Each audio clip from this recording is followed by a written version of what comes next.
नमस्कार, जय हिंद, जय भारत दोस्तों। स्वागत है आप सबका एक बार फिर से आपके अपने चैनल स्काई स्पीक्स पर।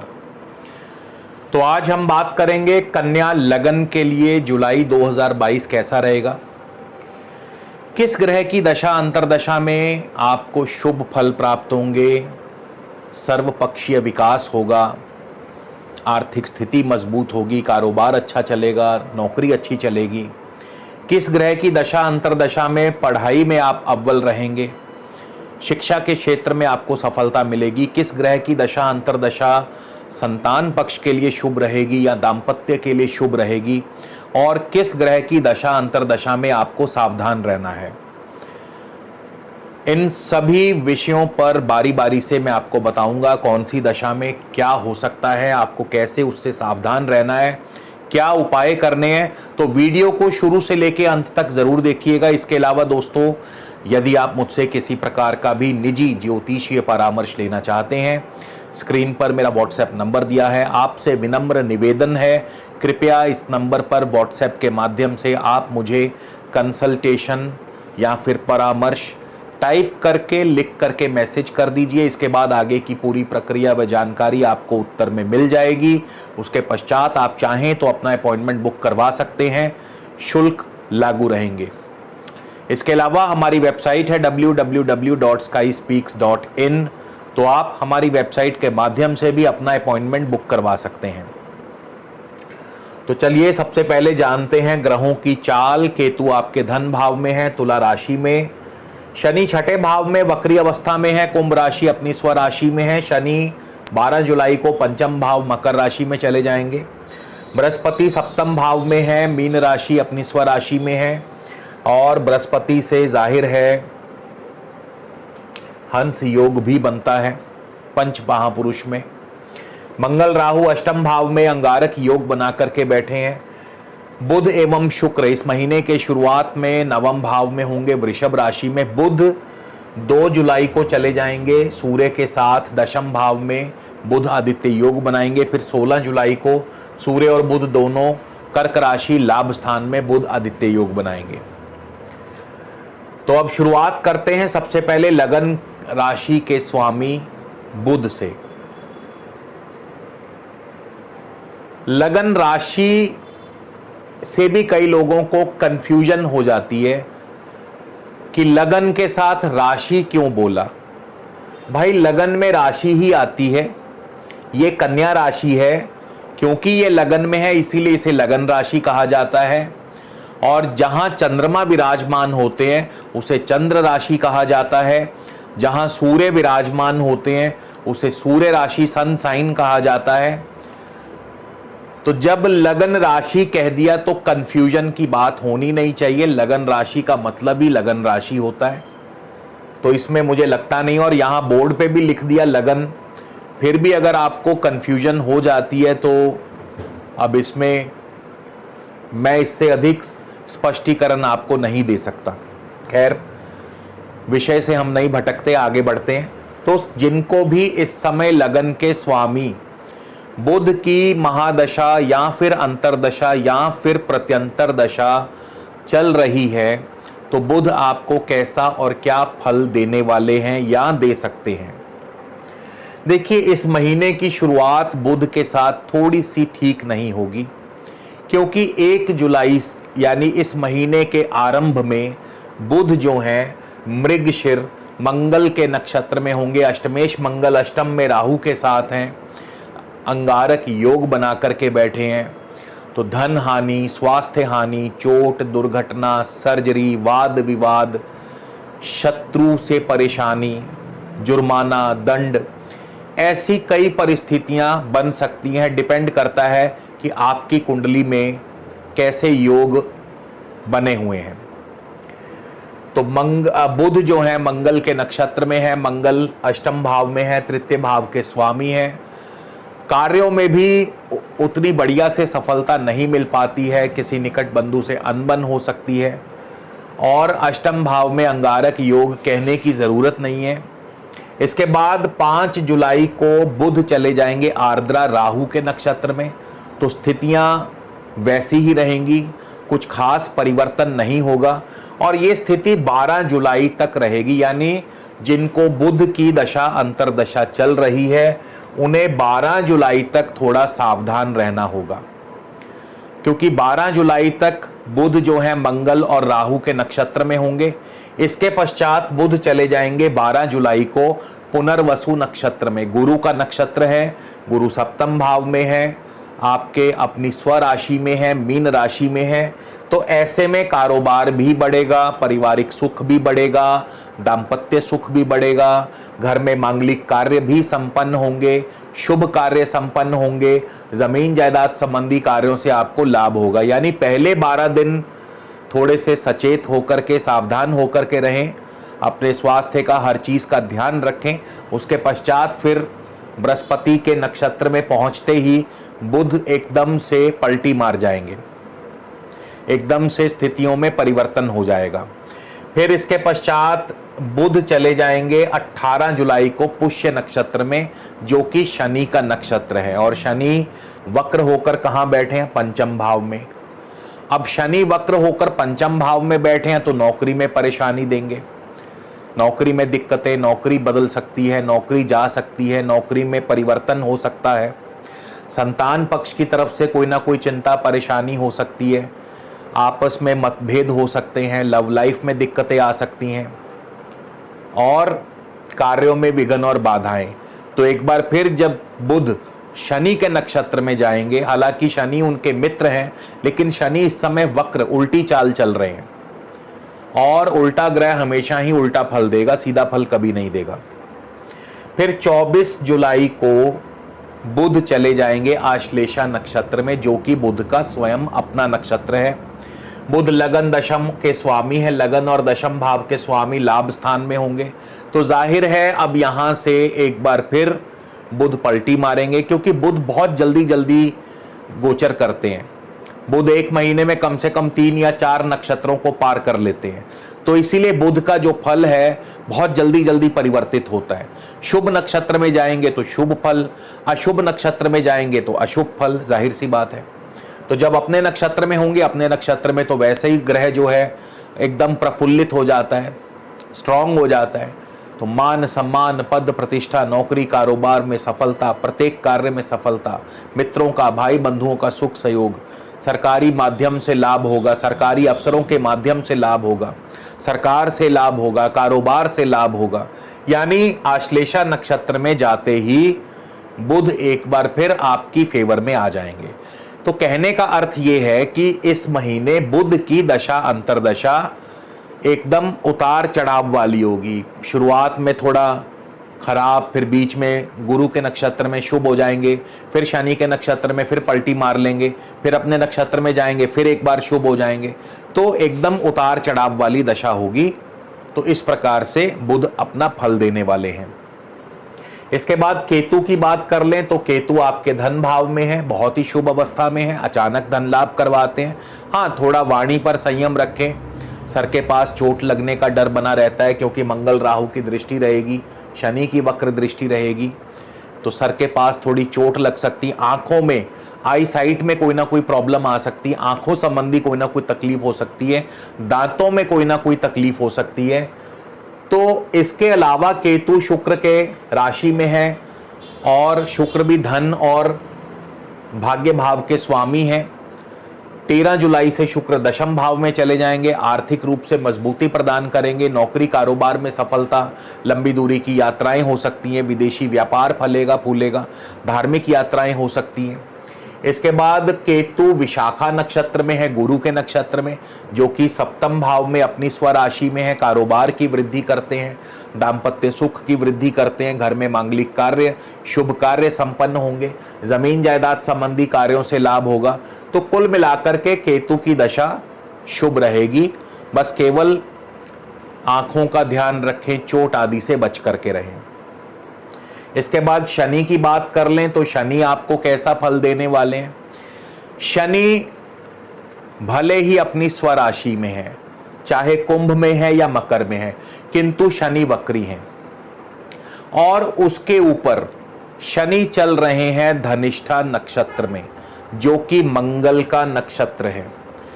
मंगल तृतीय और अष्टम के स्वामी हैं, अष्टम भाव में है, राहु के साथ हैं, अंगारक योग बना करके बैठे हैं। तो शनि की दशा आपके लिए शुभ नहीं है। ऐसे में चोट, दुर्घटना, सर्जरी, वाद विवाद, राजदंड, जुर्माना, ऐसी कई घटनाएं, शत्रु पक्ष आपको परेशान कर सकता है, स्वास्थ्य हानि हो सकती है, धन हानि हो सकती है। तो इन सब चीज़ों से आपको बच करके चलना होगा। शनि की दशा, अंतरदशा इस समय आपके लिए चिंता व परेशानी को बढ़ा सकती है। और इसके लिए उपाय क्या करना होगा? सबसे सरल उपाय बता रहा हूं। इसके लिए आप प्रत्येक शनिवार शनि मंदिर में भगवान शिव को गुलाब जामुन अर्पित कीजिए। जी हाँ, बिल्कुल सही सुना आपने, भगवान शिव को गुलाब जामुन अर्पित कीजिए। एकदम काले रंग के गुलाब जामुन भगवान शनि देव को या भगवान शंकर को, भगवान शिव को भी आप अर्पित कर सकते हैं, शनि देव को भी अर्पित कर सकते हैं। तो निसंदेह आप देखिएगा कि आपको शनि देव का कृपा प्राप्त होगी। इसके बाद गुरु की दशा की बात कर लें। अब गुरु भी यहाँ पे अपनी स्वराशि में है। अपनी राशि में ग्रह शुभ फल नहीं देता, गुरु ख्वाब दिखाएंगे। बेशक गुरु की दशा अंतरदशा में अच्छे अच्छे शुभ फलों की आस मिलेगी, लेकिन पूरी नहीं होगी, क्योंकि गुरु भी उत्तरा भाद्रपद शनि के नक्षत्र में है। नौकरी में लग रहा था कि नौकरी में तरक्की होने वाली है, लेकिन ये क्या, नौकरी चली गई, नौकरी में परिवर्तन आ गया, नौकरी में दिक्कतें आ गई। इसी तरह शेयर मार्केट से उम्मीद थी लाभ होगा, किंतु शेयर मार्केट में नुकसान हो गया। लव लाइफ बिल्कुल ठीक ठाक चल रही थी, ये क्या अचानक लव लाइफ में दिक्कतें आ गई, आपस में ब्रेकअप हो गया, संतान के साथ मतभेद हो गए। तो अभी गुरु जो हैं भले ही अपनी राशि में है, और 28 जुलाई को गुरु भी वक्र होने वाले हैं। तो गुरु भले ही अपनी राशि में है, लेकिन गुरु शनि के नक्षत्र में और शनि वक्री है, और नक्षत्र स्वामी का फल प्रबल होता है। तो ऐसे में गुरु की दशा अंतरदशा में भी आप मंदिर में, शनि मंदिर में शनि की चीजों का दान कर सकते हैं। काले उड़द, नारियल तेल, तिल आदि का दान कर सकते हैं। मंगल की बात करें तो मंगल जो है स्वयं अष्टम भाव में है। मंगल की दशा अंतरदशा आपको कैसा और क्या फल देगी?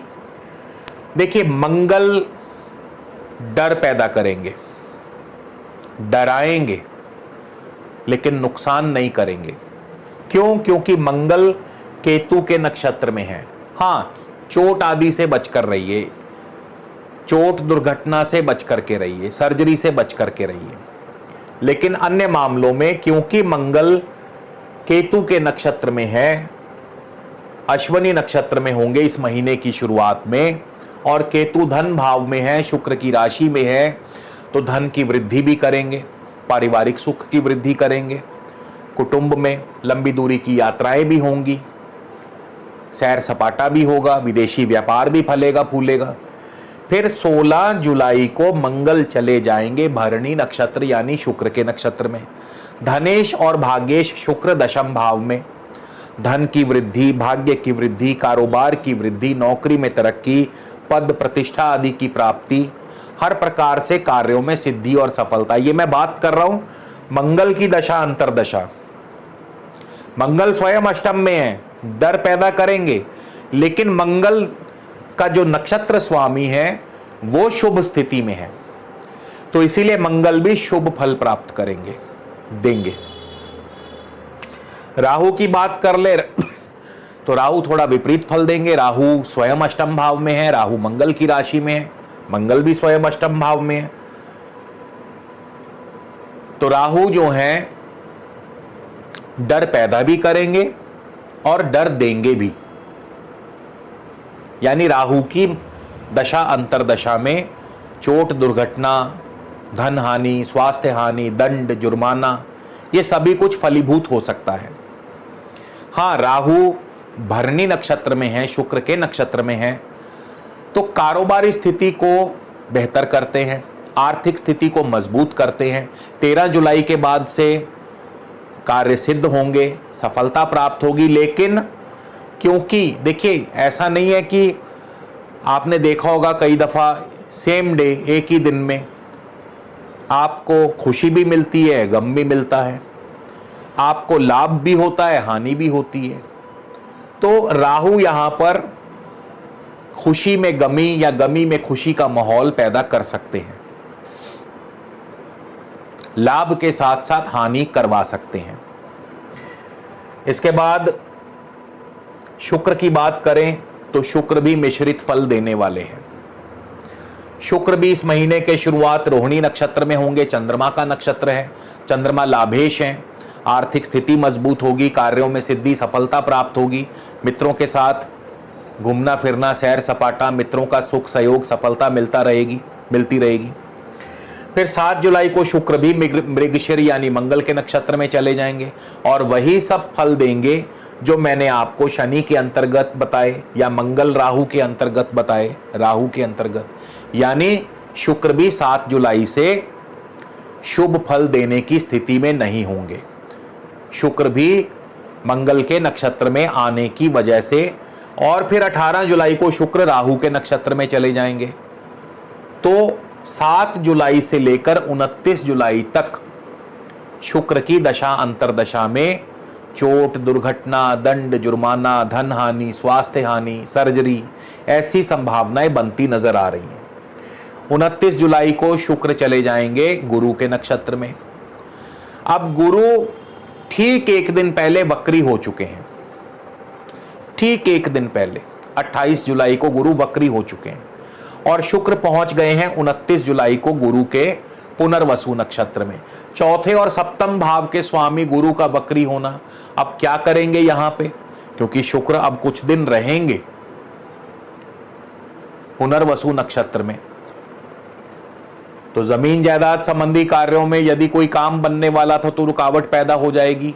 कोई नया घर खरीदना था तो उसमें ब्रेक लग जाएगी, कोई नया वाहन खरीदना था तो उसमें ब्रेक लग जाएगी, विवाह आदि कार्यों में ब्रेक लग सकती है। यदि विवाह होने वाला था या कोई विवाह तय हुआ था तो उसमें डिले हो सकता है, मांगलिक कार्यों में डिले हो सकता है, व्यापार धीमा चलेगा, पार्टनर के साथ अनबन हो सकती है।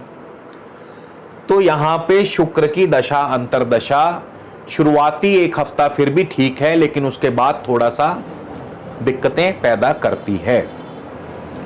सूर्य की बात कर ले तो सूर्य भी इस महीने के शुरुआत में आर्द्रा नक्षत्र में होंगे, यानी सूर्य की दशा अंतरदशा भी, क्योंकि सूर्य राहु के नक्षत्र में है, शत्रु के नक्षत्र में, राहु बैठे ही अष्टम भाव में है, तो सूर्य की दशा अंतरदशा में भी कार्यों में विघ्न पैदा होंगे, धन हानि, स्वास्थ्य हानि, चोट, दुर्घटना, ऐसी स्थितियां बनेंगी। फिर सूर्य 6 जुलाई को, अच्छी बात यह है कि 6 जुलाई को ही सूर्य पुनर्वसु गुरु के नक्षत्र में चले जाएंगे, तो स्थितियों में सुधार होगा, जमीन जायदाद संबंधी कार्य बनेंगे, कारोबार अच्छा चलेगा, दाम्पत्य सुख बढ़ेगा। इसके बाद 20 जुलाई को सूर्य भी जाने वाले हैं शनि के नक्षत्र में, पुष्य नक्षत्र में, तो एक बार फिर कार्यों पर ब्रेक लगेगी, नौकरी में दिक्कतें, परेशानी, नौकरी में परिवर्तन हो सकता है, नौकरी जा सकती है, नई नौकरी मिल सकती है आपके लिए, और संतान पक्ष की तरफ से चिंता, परेशानी, लव लाइफ में बाधा। तो सूर्य की दशा अंतरदशा भी इसी प्रकार से मिश्रित फल देगी। चंद्रमा की बात कर लें, चंद्रमा लाभेश हैं, लाभ स्थान के स्वामी हैं। अगर आपकी कुंडली में चंद्रमा शुभ स्थिति में है तो अवश्य लाभ करवाएंगे, कार्यों में सफलता दिलवाएंगे, कार्य सिद्ध होंगे। लेकिन अगर चंद्रमा शुभ नहीं है, शत्रु राशि में है, पीड़ित हैं, शत्रु ग्रहों से दृष्ट हैं, तो फिर चंद्रमा की दशा में उल्टा धन हानि होगी। और इस महीने उपाय क्या करने हैं? उपाय देखिए, शनि और मंगल राहु के उपाय बनते हैं, क्योंकि शनि मंगल के नक्षत्र में है, गुरु शनि के नक्षत्र में है, अधिकांश ग्रह या तो मंगल के या शनि के नक्षत्र में है। तो ऐसे में शनि और मंगल का उपाय, और उपाय क्या करना है? इस महीने दिल खोल करके शनि देव को गुलाब जामुन अर्पित कीजिए, काले तिल अर्पित कीजिए, काले उड़द अर्पित कीजिए, तैल आदि का दान कीजिए, नारियल आदि शनिदेव को चढ़ाइए जो उन्हें प्रिय है। तो इन चीज़ों के दान पुण्य करने से शनि और मंगल के दुष्प्रभावों से आपको राहत मिलती रहेगी। उम्मीद करता हूं वीडियो अवश्य पसंद आएगा, कमेंट करके ज़रूर बताइएगा। अगले वीडियो में आपसे फिर मुलाकात होगी, तब तक के लिए नमस्कार, जय हिंद, जय भारत।